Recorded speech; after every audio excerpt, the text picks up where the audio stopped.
Good afternoon. I'm Mary Ellen Knack of the Attorney General's Office, and I represent the Commissioner of Revenue in this case. I would like to reserve 2 minutes of my time for rebuttal. 2 minutes, okay.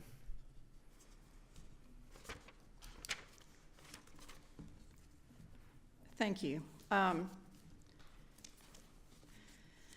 This case concerns a business tax assessment against SAP America for their sales of software and software-related services to their customers.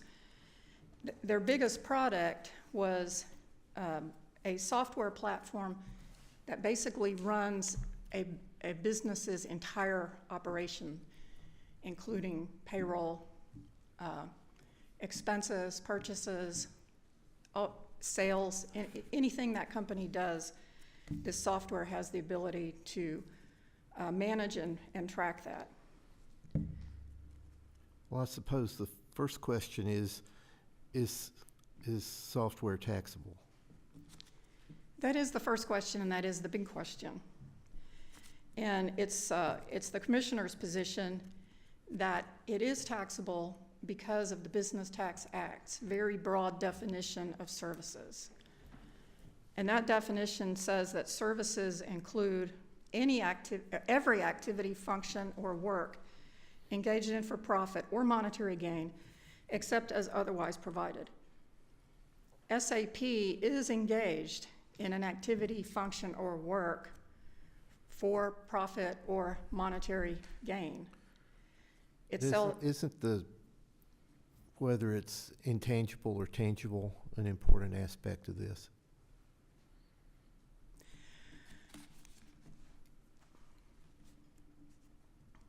They rely on a case that Commerce Union that says, in the trial court that said the software is an intangible property and therefore not appropriately taxable. Isn't that right?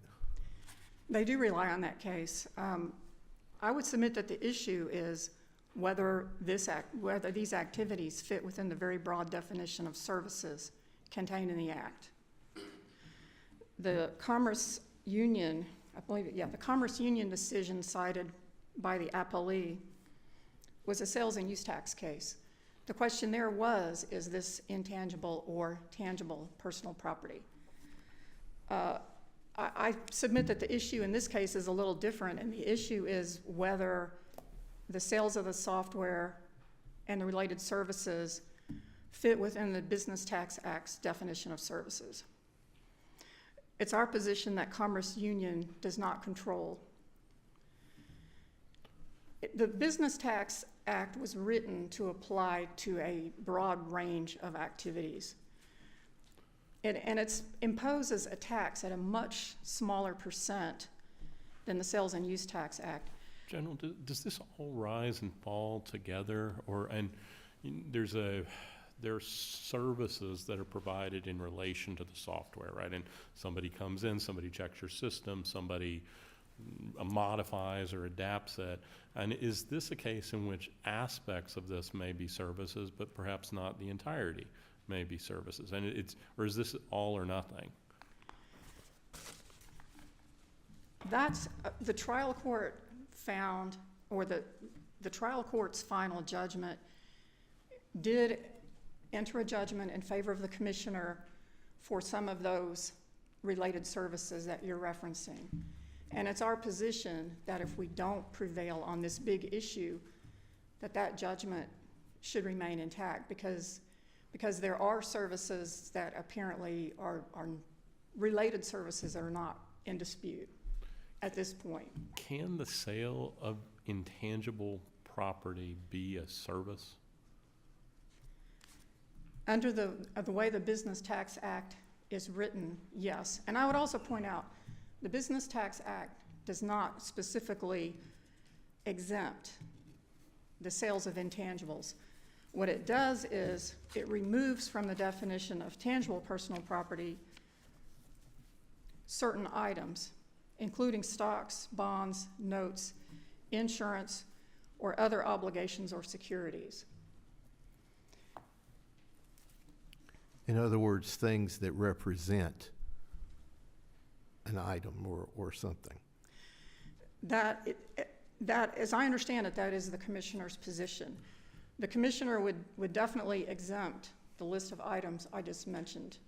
Well, the business tax is structured to encompass a lot and then exempt out some things. And it's your position, as I understand, that none of what SAP does is exempted out of that tax. Is that right? It's not exempted under the definition of tangible personal property, and it's not exempted under the list of exempt services found in 708C, I think it is. So there were two places it could have been exempted out, and it wasn't. And I'm primarily relying on the business tax broad definition of services and the other two provisions where it's not specifically accepted under 708. It's not specifically accepted under the definition of tangible personal property. I would note that it is classified as a service under the SIC and its replacement. I think it's the NAICS. Given this court's decision in auto glass, however, again, we are primarily relying on the Act's broad definition of services rather than the SIC's classification of software.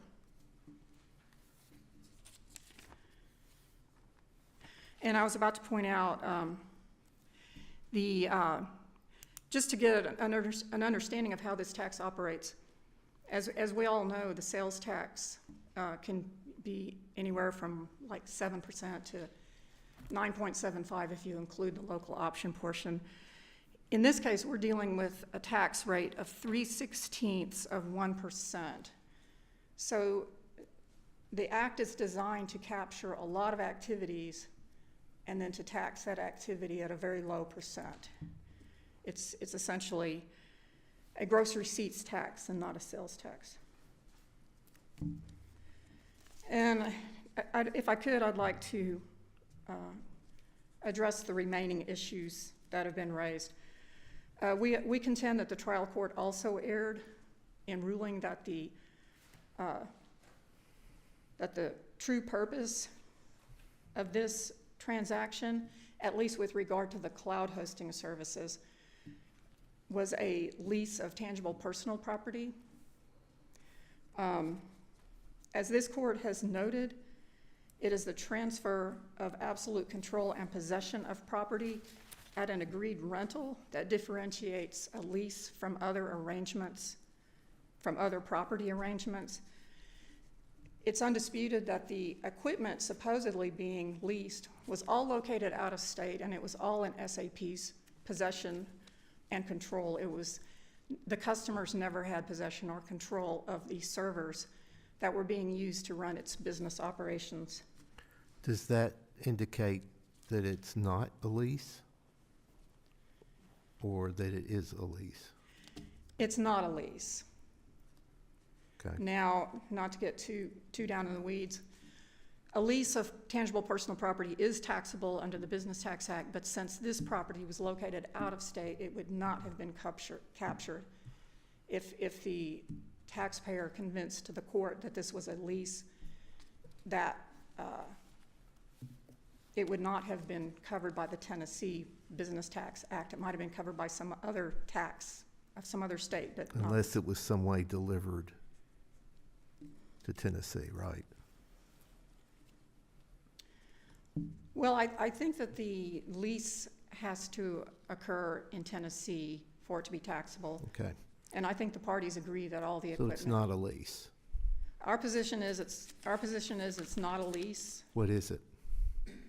It's the sale of a service. It's a service. It's the sale of a service. That amount it's a secondary issue. The dollar amount there was roughly $12,000.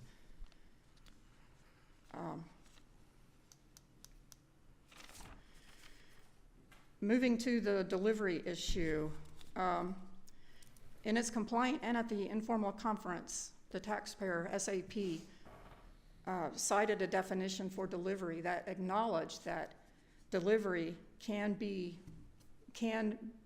mean to make accessible electronically. And that's exactly what happened here. The software, the cloud hosting services, everything was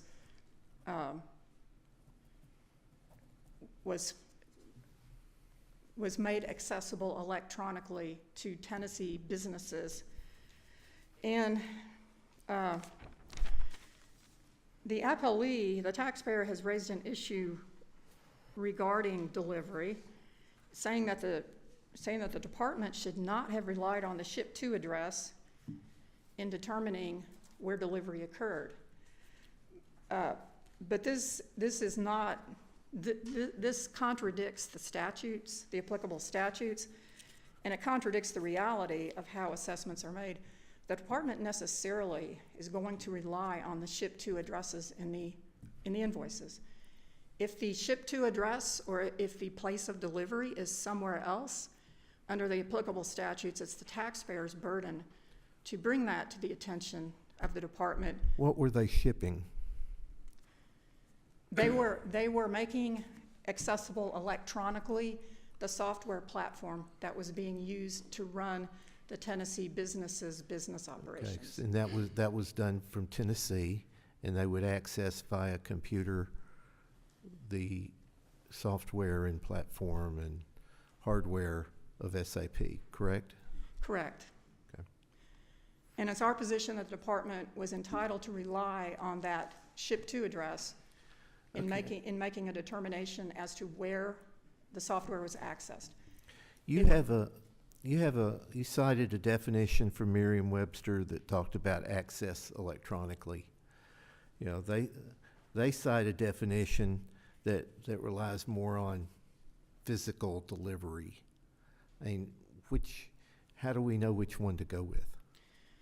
Well, physical delivery might be the standard if we were talking about tangible personal property, but we're talking about the sale of a service, and the service is received in Tennessee, where the Tennessee business accesses the platform electronically.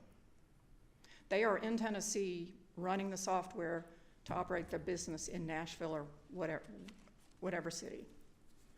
Okay. And just briefly on attorney's fees, it's our position that the trial court literally just wrote out the after payment language. Interest is, by its express terms, the statute includes interest in calculating the attorney's fee cap. What about the case they cite, nutritional support services from the Tennessee Supreme Court, that seems to do what the trial court did?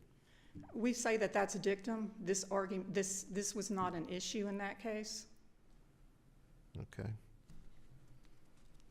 And I see that my time is up, so I will address Thank you. anything I need to on rebuttal. Thank you.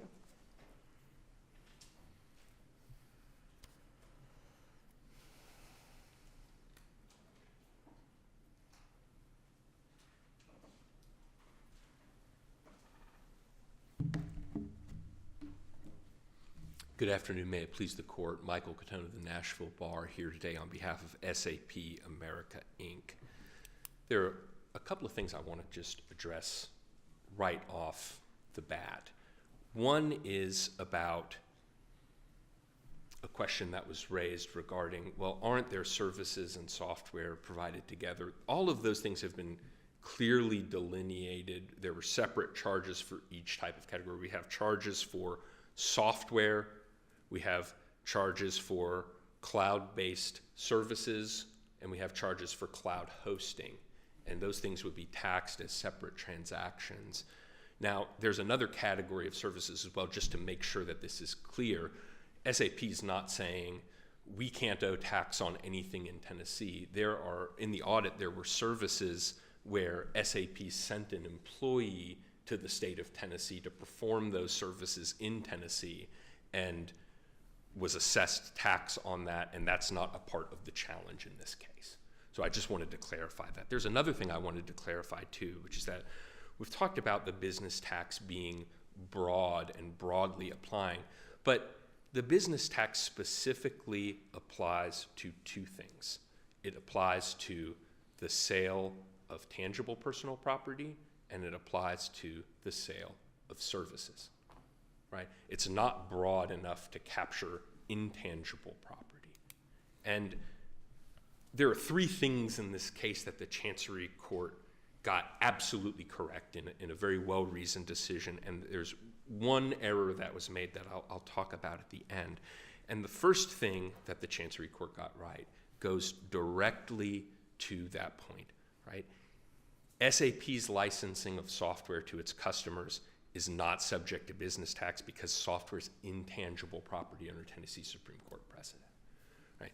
Intangible property is not subject to business tax.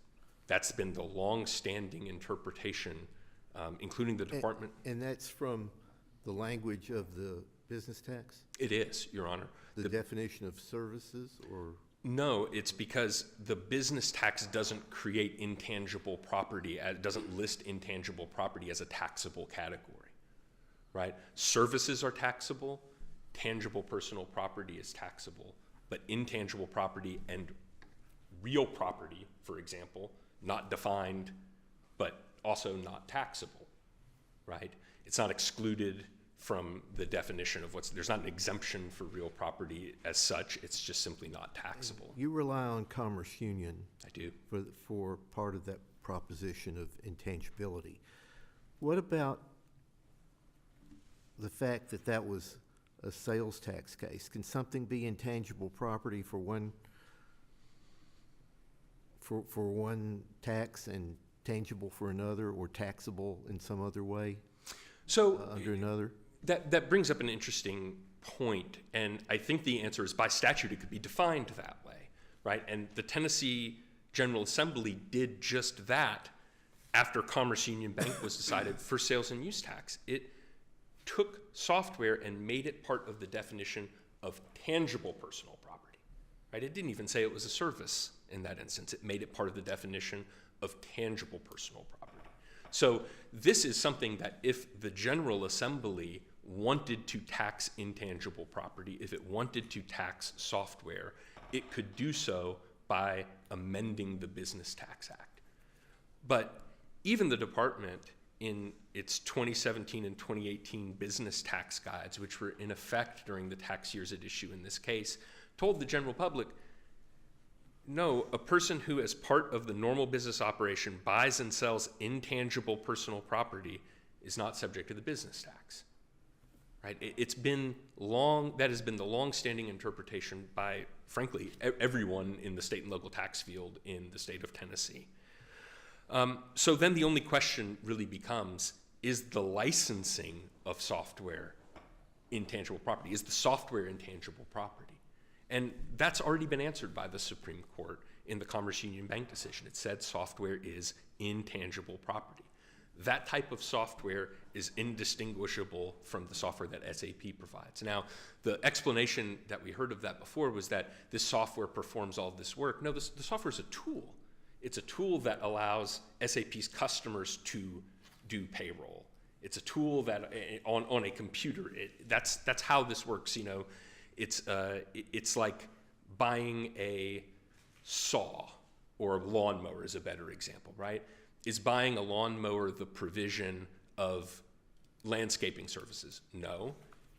That mower can be used to perform landscaping services, but the mower itself is property. The software is property. It's intangible information that allows a computer to perform certain operations that it's capable of performing. That's exactly what Commerce Union Bank found. The taxpayer in that case said that, or argued that what the logic, what the taxpayer is actually buying is the logic or intelligence of the program, and that's an intangible property right. And the Tennessee Supreme Court agreed. It said specifically that the customer was purchasing intangible knowledge and information. And we've talked about the statutory definition of services quite a bit, and that's a point I want to address specifically. The department has argued that that's a very broad definition, but there are two things that strike me about that. One, it's not broad enough to make intangible property a service for business tax purposes. It's not that broad. It doesn't say intangible property, or it doesn't say services include intangible property. And the other thing is that if you look at the language that's used, it talks about an activity, function, or work engaged in for compensation. That to me doesn't sound particularly broad when you're talking about a service. That sounds like it aligns almost exactly with what the general understanding of a service is. Service is activity. A service can be, or you could describe that as a function or work engaged in for a customer, right? Is software an activity? No, software is an intangible property right. Is software a function? No, maybe software allows a computer to perform a function, but the software itself is intangible property. Is the software work? No, the software is intangible property. That's the difference between a service and tangible property or intangible property or real estate. Those are not. It's a verb. You can't verb a software, right? That's not that's not how that works. So even under the allegedly broad definition of services under the Business Tax Act, intangible property and software just doesn't fit. In that vein, counsel, how does the concept of leasing fit here? How does leasing intersect with a license, with making use of these servers? Yeah, so if you're, I think that's exactly right. So if you're talking about leasing something that's connected with a property right and not a service. But I want to make is leasing and licensing similar? Is that the same thing? Similar. Yeah, and here it's undisputed in the record. What's being provided with respect to the software is a license to use it, license for the customers to use it. You can't license a service. You're licensing a property right. That's how that works. But I might be misunderstanding your question. I think we're getting at something a little bit different here about cloud hosting, which I want to address as well. And what cloud hosting is, it's clear the Chancery Court found SAP's customers are purchasing when they buy cloud hosting, is that they're purchasing the ability to use SAP's hardware or computer server equipment on a subscription basis. And that if they didn't buy that, they would have to get their own hardware and computer server equipment to be able to do the same thing. And the court didn't find this is a lease. The court found, the court applied the true object of primary purpose test, which is a long-standing test in the area of state and local taxation, and said, this is tantamount to leasing. Means it should be taxed the same way as leasing. I'm not sitting here today and arguing that there's a written lease for cloud hosting, but because that's not how it works. That misses the point of the true object of primary purpose test, right? Is that we're saying, when it's unclear what something fits into for tax purposes, we look to the substance of the transaction. What are the customers actually purchasing? What are they getting when they buy cloud hosting? And the facts here are undisputed that what they're buying is they're buying the right to use SAP's property. And that property is located outside the state of Tennessee, and therefore it's not subject to business tax. And the trial court got that completely right. Very quickly, What if there's a delivery? I mean, let's say, and maybe this is getting into your third thing, and I'm jumping the gun, but let's say you log on in your computer here in Tennessee, and you connect to SAP's computer, and you do your work. Is that a delivery of services to Tennessee? I don't believe it would be for a couple of reasons. One is that what we have here is we have the primary purpose is the use of the property, and that property is indisputably not located in Tennessee. The only reason delivery would apply is that if the true object weren't what the Chancery Court correctly found that it was, and that it was instead a service. But here, under what I understand the department's position to be from the briefing, is that the department is saying, no, that's actually, the true object of cloud hosting is actually the provision of software. Now, the department considers software to be a service, but under your hypothetical, your question, that would be potentially the only other way of looking at that would be the provision of software. And software is an intangible right that's not subject to business tax in the first instance.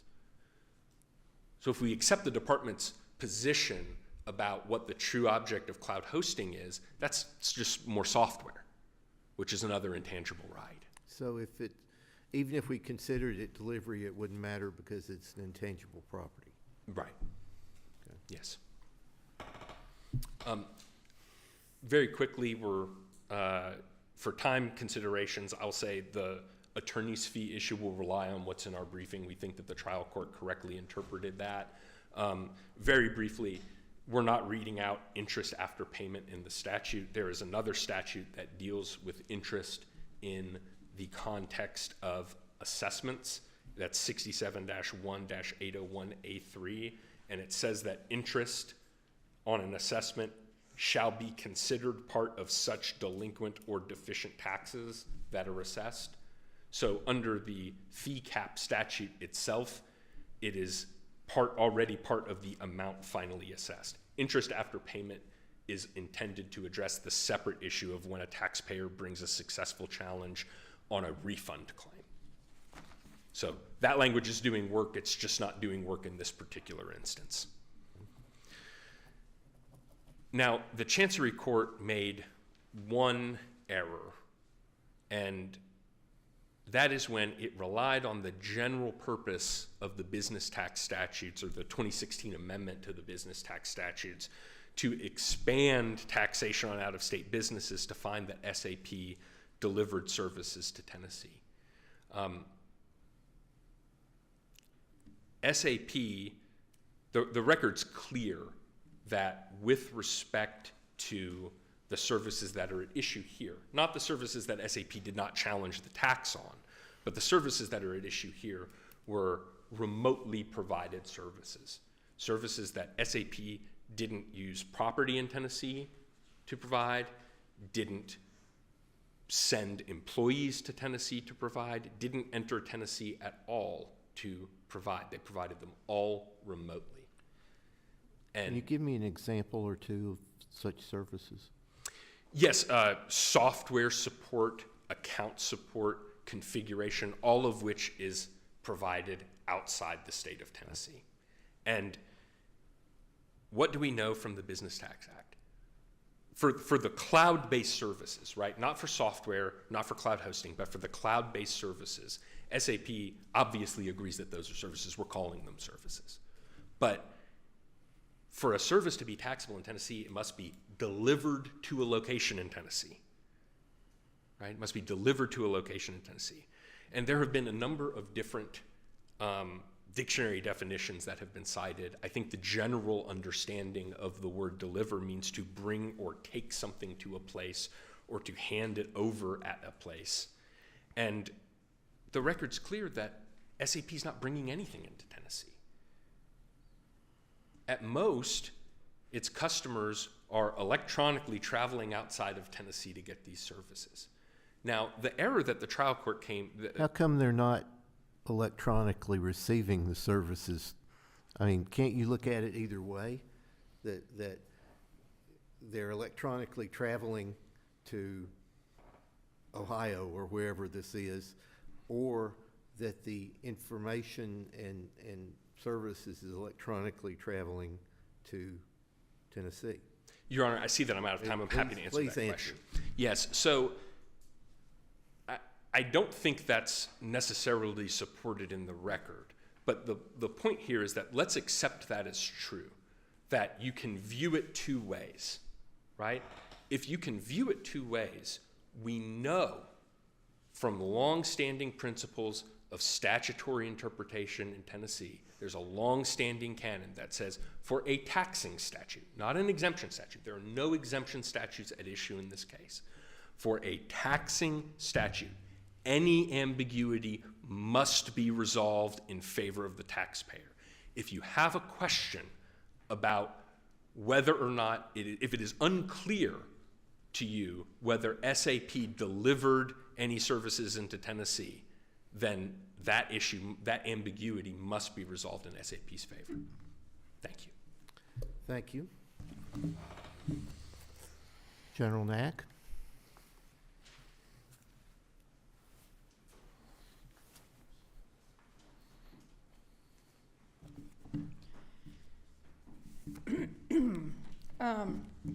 I just want to point out again that the definition of delivery we're using came from the complaint, came from SAP's complaint.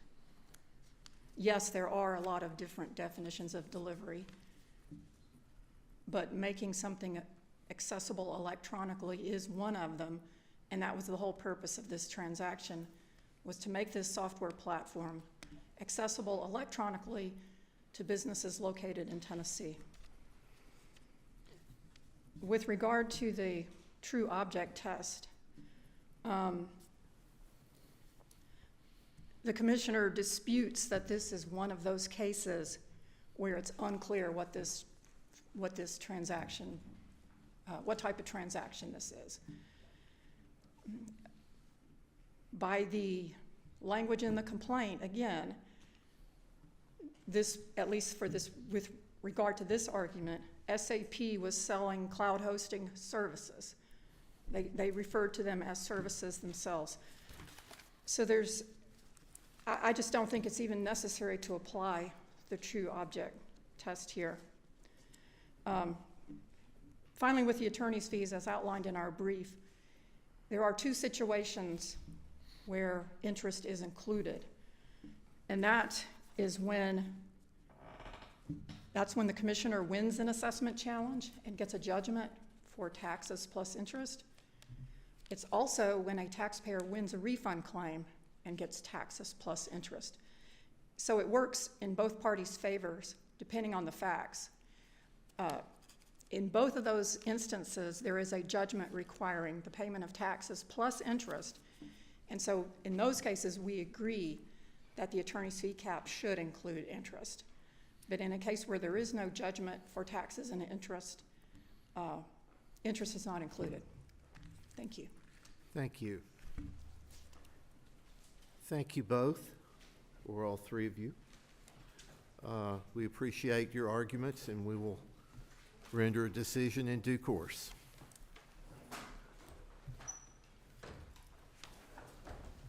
Would you call the next case, please? Fatima Pajazatovic et al. Versus Richard Baker.